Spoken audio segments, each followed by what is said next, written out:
From the New York Times, I'm Michael Barbaro. This is The Daily.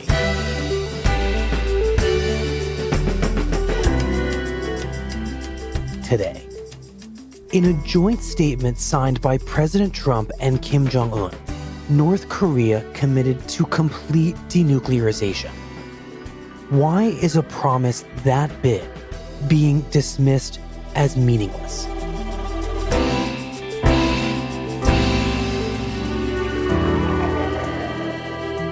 It's Wednesday, June 13th.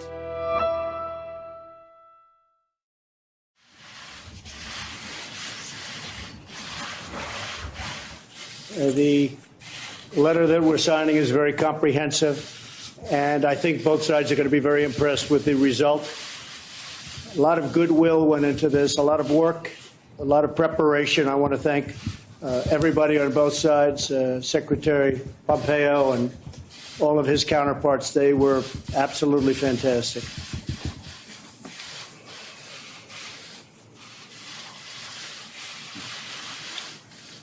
And I would actually say that it worked out for both of us far better than anybody could have expected. I think far better. I watched the various news reports. I would say far better than anybody even predicted. And this is going to lead to more and more and more. And it's an honor to be with you. Very great honor. Thank you. Thank you to all of your representatives very much. Mr. Kim, would you like to come to Washington? Thank you. Thank you, everybody.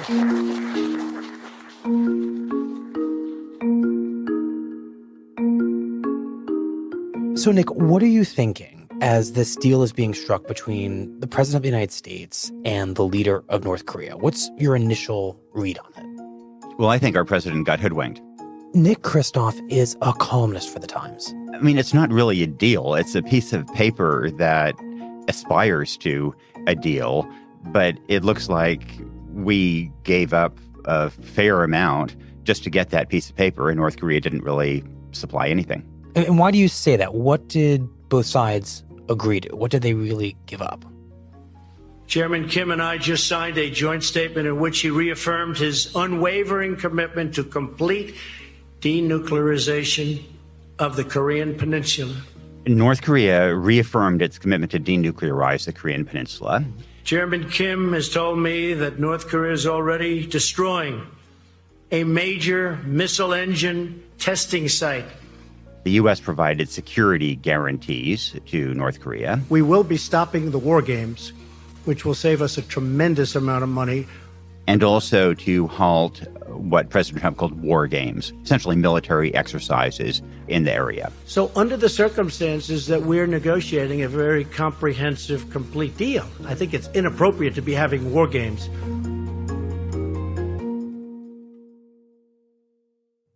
So why, in your mind, does that represent the U.S. giving up a lot and not getting much in return? Because to my mind, on the surface, denuclearization seems like the highest possible aim of these negotiations. And something like military exercises, the U.S. and South Korea basically doing war games, seems kind of symbolic and maybe even meaningless. They're essentially kind of theater. So it seems like the U.S. is giving up something kind of small and getting something seemingly huge. It's actually kind of the reverse. We're really not getting something huge. And let me explain the background to the word denuclearization. Which is the seemingly huge thing we're getting. Which is the big thing that supposedly they're giving. This goes back to 1992 when we were negotiating nuclear disarmament. And North Korea didn't want to disarm. And so we came up with the word denuclearize to create some fudge room. And fudge room for who? Basically for North Korea. So when North Korea uses the word denuclearization, they don't mean that they hand over nuclear weapons, except maybe in some distant paradise far off. To North Korea, it means that South Korea will not be protected by American nuclear weapons. So in other words, that the U.S. and South Korea are no longer in an alliance. And so it's very easy for North Korea to make these commitments about denuclearization because it's essentially saying, okay, you guys act first, and then down the road at some point, we won't need nuclear weapons and the problem will be solved. But why would the U.S. agree to use this word if, as you say, that word doesn't seem to mean what we all think it means, that it really means for the U.S. to give up a nuclear protection of the South, as well as the North perhaps giving up some nuclear weapons of its own. So historically, the U.S. has agreed to denuclearization because we know that we can't get a deal on disarmament. North Korea will never agree to it. Mm-hmm. And so we accept this ambiguity because at least it's the basis for an agreement, even if it is really difficult to implement later on because it means different things to North Korea than it does to us. It sounds like you're saying there's kind of a knowing ignorance on the part of the U.S. here that North Korea is agreeing to a word, denuclearization, that in no way really means they will get rid of their nuclear weapons right away, but maybe someday they'll do it. And the understanding is that it's better for us to be talking about a word that's ambiguous and negotiating than having North Korea threatening us with nuclear war. Yeah, that's right. And frankly, I mean, I think that the bigger point is that denuclearization is something they've sold us many times in the past, often with much greater specificity about how it would be done than this time. So an already ambiguous, kind of fuzzy word was used in an especially ambiguous and fuzzy form in this summit. That's right. I think we got bamboozled, and that it's a nice public relations gesture to hail the denuclearization of the Korean Peninsula, but this has been hailed all the way back since 1992, hasn't ever meant anything, and there's no reason to think that it'll be any more meaningful in 2018 than it was in 1992. So, Nick, why is what the United States gave up in these negotiations such a big deal? Forward, bolt release. All right, now you can Well, so these military exercises, we hold a series of them around the year, both big ones and small ones. The big ones can involve hundreds of thousands of troops. stand by. Contact. They involve simulated battles, practicing to be ready for any kind of North Korean attack.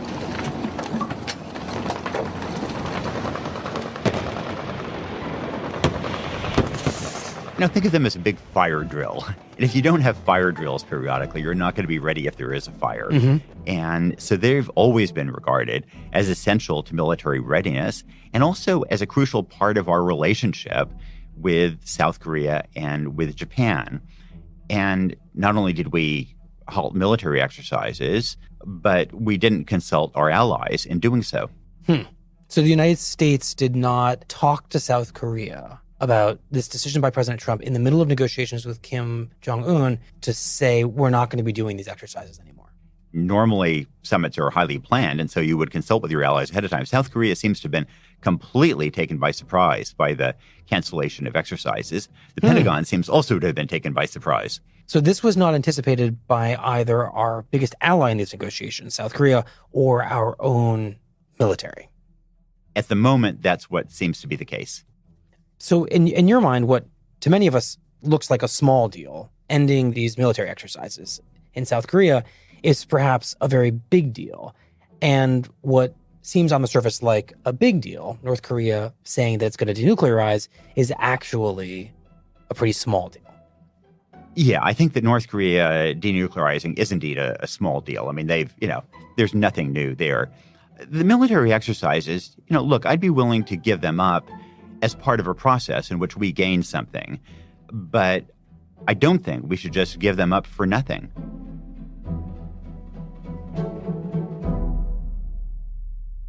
Given what you've just explained, why do we think that President Trump negotiated the way he did, gave up what he gave for what he got in return? I think that he approached this summit in a vacuum of history, in a vacuum of high-level advice. He wanted to leave the baggage of history and the baggage of human rights behind and just work out a deal based on his feelings with Kim Jong-un. So to operate in that kind of a vacuum, what parts of history and what kinds of issues does the president have to set aside and ignore in these negotiations? You're the only one I've done an outdoor interview, and it's about 130 degrees, but that's okay. I think it's about 150, but anyway. He gave an interview to Greta Van Susteren, a Voice of America, and really kind of came across as a spokesman for one of the world's leading dictators. What surprised you today about Kim Jong-un? Really, he's got a great personality. He's a, funny guy. He's a very smart guy. He's a great negotiator.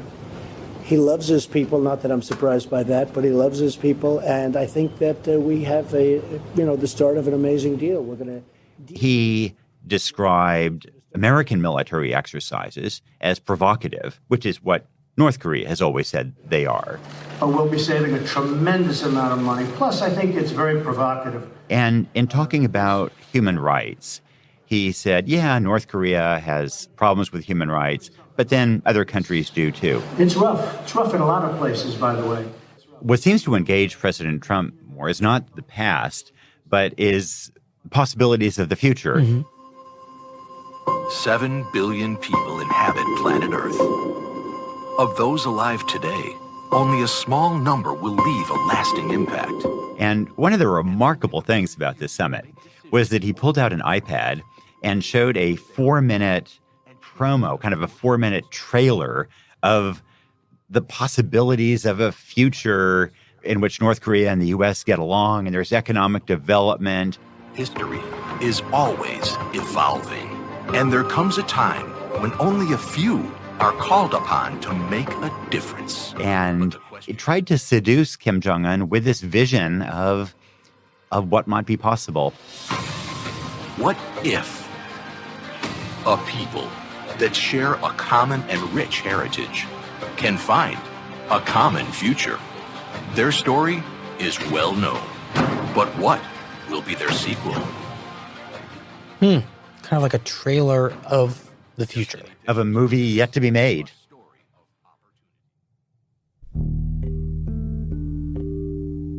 To a degree that feels unsettling, I wonder if to even enter negotiations with a dictator as brutal as Kim Jong-un, if you have to cast aside his atrocities and his repugnant behavior, even to start a negotiation with him.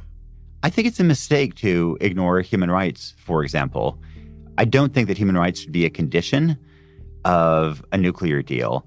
But look, this is a country that the United Nations itself said has no parallel in the world today for violations of human rights. It's a country where if somebody has a radio that has a dial so they can pick up South Korean or Chinese stations, then not only will they be sent to a labor camp, but 3 generations of the entire family will be sent. And for the U.S. not to raise these issues and make it clear to Kim Jong-un that when you have 100,000 political prisoners in these camps, that you're just not going to be accepted in the world today, I think that's a missed opportunity. So in your mind, it's very much possible to tie this history to these negotiations, to bring them up and to make them a part of the discussions.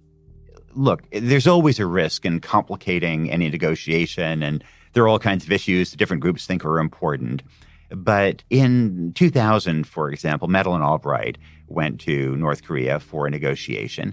I have often spoken about the importance of the World Food Program. And the way she approached human rights was she brought on her delegation the Assistant Secretary for Human Rights as part of the small group that was at the table with the North Koreans. But it's so important to see it in person because your work is vital.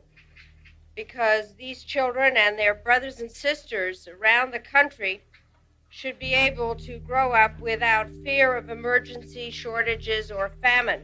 And that was a way of signaling to the North Koreans that, look, this is an issue that the U.S. cares about, and that if you want normalization of relations, then you've got to clean up your act.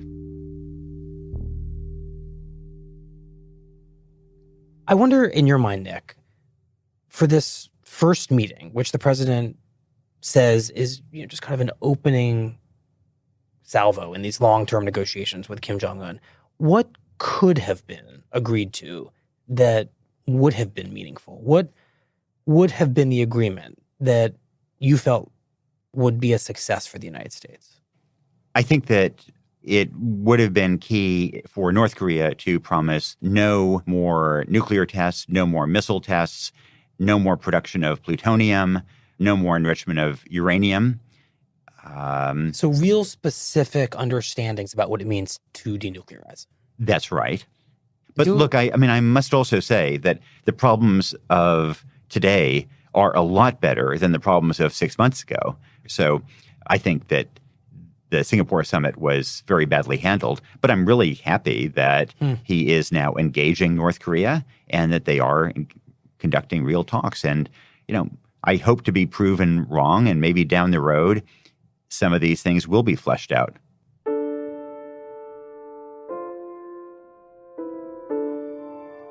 So despite all the objections that you have to how Trump conducted these negotiations and all the history and human rights that he seemed to disregard, are both countries, the United States and North Korea and our allies, now safer because Trump and Kim are engaged in these talks? Does that automatically lower the chances of nuclear conflict and therefore represent a step in the right direction? Yes, absolutely. I think that maybe the biggest single risk of the next couple of years was indeed the possibility of a nuclear war beginning in the Korean Peninsula. And I think that is not going to happen now. And that is because the psychology has been changed, and there's much less risk of a military accident sparking a broader conflagration. There's also much less risk that President Trump will order an attack on a missile launch in North Korea, for example. So what happened in Singapore, it's a little like that word denuclearization, full of ambiguity. What was achieved so far is not very impressive, and in terms of substance is pretty disappointing. One can hope, though, that this is the start of a conversation, that this is the start of a process. And it's also striking that President Trump and the Republicans have, in effect, embraced precisely the process of engagement that Democrats have been talking about vis-a-vis North Korea for more than 20 years. And if there actually is bipartisan support now for engaging a rogue regime like North Korea and trying to solve these problems with diplomacy rather than with bombers, we'll all be safer. Nick, thank you very much. Good to be with you.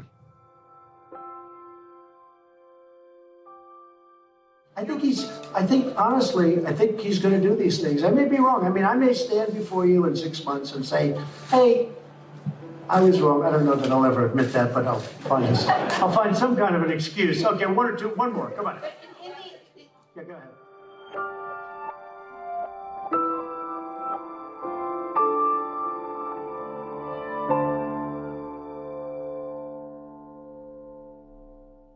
We'll be right back.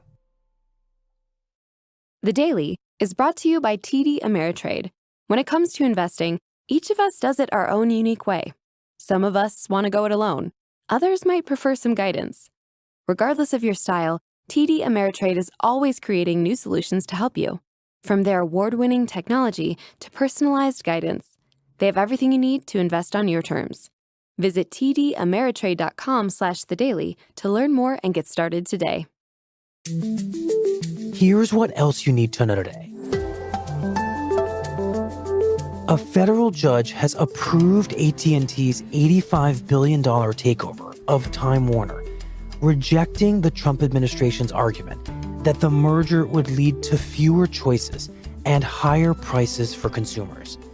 The ruling clears the way for the creation of a media giant that would combine the distribution systems of AT&T, a phone and internet provider, with the content of Time Warner, the owner of CNN, HBO, and Warner Brothers Pictures.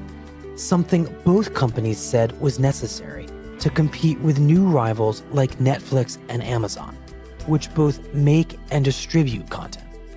The Times reports that the court's decision will likely lead to similar mergers across the media industry.